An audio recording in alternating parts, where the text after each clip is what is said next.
Sim.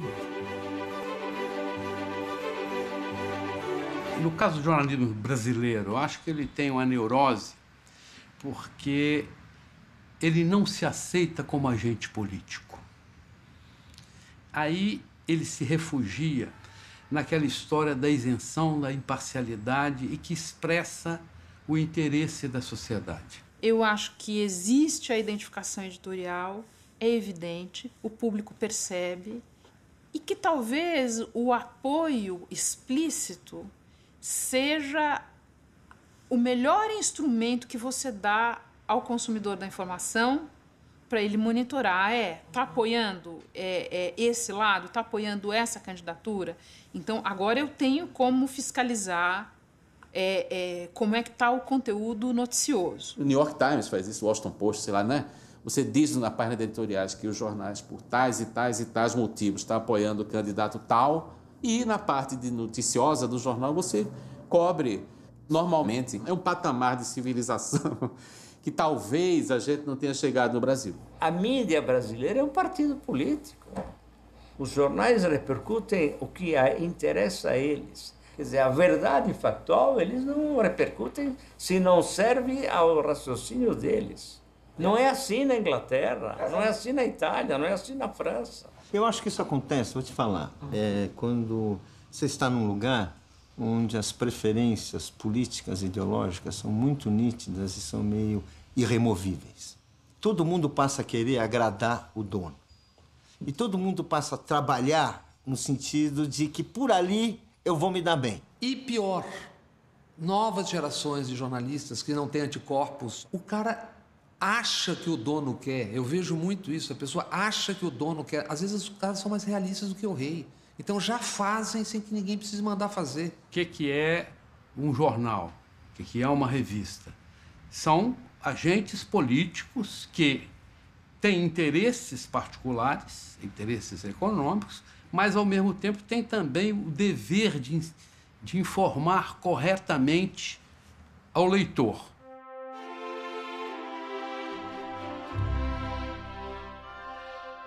Hoje, se você falar essa frase, jornalismo é oposição, o resto é armazém de secos e molhados, no ambiente em que a gente vive, muito apaixonado de uma politização dessas questões, o risco de você ser interpretado de uma maneira burra e torta é enorme. Porque as pessoas vão dizer, olha, tá vendo? A mídia é a oposição, a mídia está contra o governo. Não é isso que o Milor está falando. A imprensa brasileira, ela se aparelhou nos últimos anos, né, como uma atividade partidária de oposição. Nitidamente, sem máscaras. Então, para se aparelhar como oposição partidária, necessariamente esses veículos tiveram que deixar de exercer o jornalismo. Imprensa e oposição restam secos e molhados, não no sentido de fazer oposição partidária ao governo, a qualquer governo, mas no sentido de trazer o ponto de vista oposto, ou que provoque um confronto com o que é estabelecido, com o que deveria ser o normal, ou aceitável, o senso comum, justamente para provocar dúvida. Porque se você não tiver dúvida, você não sai do lugar.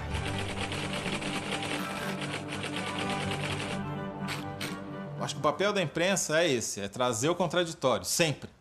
E daí você pode fazer a metáfora da oposição. Eu tive com o Carl Bernstein, aquele jornalista americano do caso Watergate, que ele realizou o sonho de todo jornalista, que foi, em última instância, derrubar um presidente da República. Então eu brinco, se não der para derrubar o presidente, que pode derrubar o prefeito, o governador, o presidente do clube, o síndico, mas é uma coisa louvável do jornalista quando você consegue provar um erro e levar até as últimas consequências. Quando o governo acha que está sendo perseguido pela imprensa, em geral é um bom sinal, porque a imprensa está cumprindo o seu papel. No governo Lula, a imprensa, sem dúvida, está cumprindo o seu papel. Às vezes exagera quando transforma um não fato ou um fato menor num fato muito grande apenas para atender um desejo do seu público de ser extremamente crítica àquele governo.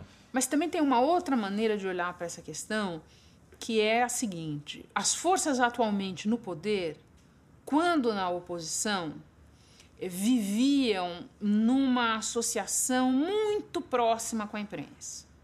pautavam a imprensa, alimentavam a imprensa de uma maneira até muito mais eficiente do que a oposição atual, tá? Porque se a imprensa for esperar a oposição atual para ser alimentada de alguma maneira, pode esquecer. Os jornalistas não gostam de falar disso, mas imprensa é poder. Ela é poder, não é que ela cobre o poder, nós cobrimos os fatos, estamos andando na rua, cai o fato, eu explico. Não, você vai atrás de alguns fatos, não vai atrás de outros fatos. Você publica alguns fatos, não publica outros. Você checa muito um fato e você não checa muito outro. Um editor que não quer publicar uma notícia, e ele não quer dizer que ele não quer publicar uma notícia, ele fala, vamos checar mais uma vez? Então sempre vai ter uma interpretação, por mais factual e concreta e hard que seja a base das informações, sempre vai ter um viés. E se você disser que você não tem viés nenhum, é sinal de que você deve ter muitos. A imprensa conservadora faz um jornalismo de combate, o que força a imprensa não conservadora, que é mínima, a também fazer um jornalismo de combate. Nesse balaio de gatos, muitas coisas se perdem. Sempre haverá uma patrulha de um lado, uma patrulha do outro, uma patrulha do lado, uma patrulha do outro. Quem lê, quem ouve, quem acessa, fica impregnado por essas duas visões binárias, únicas. Isso é que está emburrecendo tanto a coisa da comunicação, do jornalismo, essa coisa pequena. Eu acho que tudo